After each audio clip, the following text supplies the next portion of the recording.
নমস্কার বন্ধুরা, সবাই কেমন আছো বন্ধুরা? তো আজকে করব আমি পোলাও। তো তার জন্য খাসা আতপ নিয়ে নিয়েছি সেন্টযুক্ত। সেই খাসা আতপকে লবণ আর হলুদ মাখিয়ে আধ ঘন্টা রেস্টে রেখে দিয়েছি। রেস্টে রেখে দিলে ভালো হয়। আর এইদিকে আলুর দমের জন্য মশলাও করে নিয়েছি, আলুটাকে সেদ্ধ করে ভেজে নিয়েছি। আর এখানে কাজু কিশমিশ রেখেছি, আর এটা জল গরম করতে দিয়েছি। জলটা গরমও হয়ে আসছে। এবার কড়াইয়ে তেল বসিয়ে দিয়েছি, একটু সাদা তেল আর ঘি, আর এর মধ্যে তেজপাতা, লবঙ্গ, দারচিনি যা যা থাকে সরঞ্জাম দিয়ে নিয়েছি। আর এর থেকে একটা মশলা করে নিয়েছি আমি, এটা হচ্ছে জিরে আদা বাটা। এবার আমি পোলাও চালটা কড়াই দিয়ে একটু ভাজবো, একটু না ভাজলে ভালো লাগে না।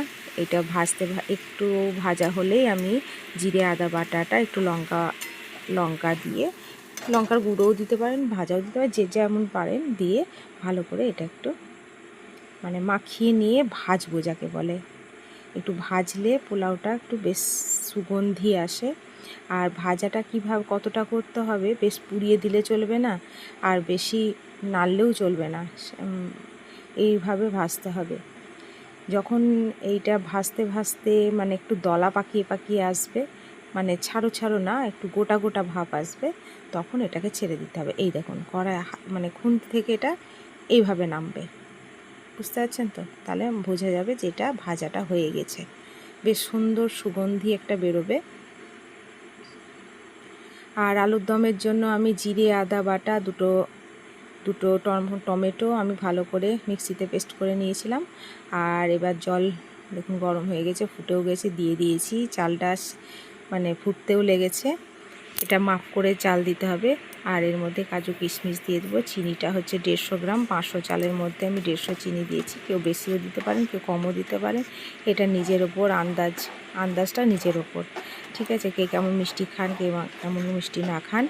তো এইভাবে একটু শক্ত শক্ত থাকবে, তখনই এটাকে বন্ধ করে দিতে হবে। আমার মোটামুটি হয়ে গেছে, আমি এটাকে বন্ধ করে রেস্টে রেখে দেবো।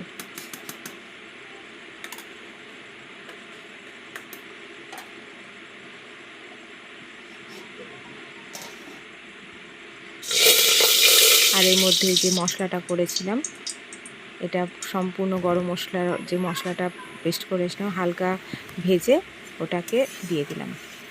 আর এদিকে আলুর দম বসিয়ে দিয়েছি, মশলাটাকে ভালো করে কষিয়ে নিচ্ছি কড়াইয়ে, কেননা যতক্ষণ না তেল ছাড়ছে মশলা থেকে। এই দেখুন আমার পোলাও মোটামুটি হয়ে গেছে।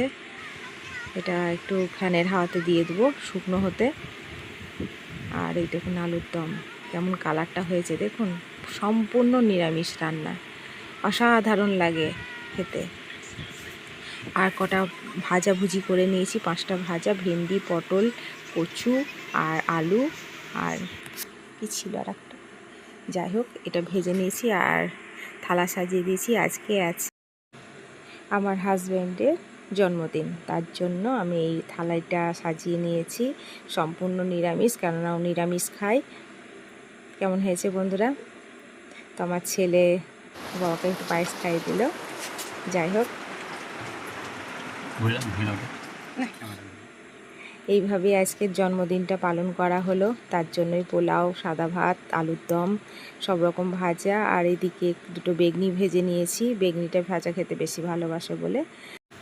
তো চলো আমি একটু কাজে বেরিয়ে পড়েছি। তো তার জন্য দেখুন আমি যেখানে অটো ধরবো, সেখানে এই দেখুন এটা হচ্ছে আমাদের এখানে ক্যানেল, জল স্টোর থাকে, জল চলে যায় এখানে। অনেক জল যখন জমা হয় তখন এটা আস্তে আস্তে জল অন্যদিকে সাপ্লাই হয়।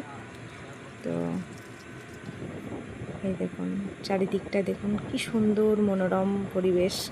আর বৃষ্টি বৃষ্টি বৃষ্টি বৃষ্টি, চারিদিকে বৃষ্টি, এখানে বৃষ্টি ওখানে বৃষ্টি। তো আমাদের এখানে বৃষ্টির শেষ নেই। যাই হোক, সব জায়গাতেই বটে, আমাদেরটা বলা ভুল। তো আমাদের চারিদিকটা দেখুন কি সুন্দর লাগছে, মনে হচ্ছে সতেজ হয়ে উঠেছে। তো বন্ধুরা আজকের ভিডিওটা এই পর্যন্ত। সবাই ভালো থাকো, সুস্থ থাকো, একটা লাইক কমেন্ট করে দিও বন্ধুরা, আর পারলে একটা সাবস্ক্রাইব করে দিও। নতুন কোনো ভিডিও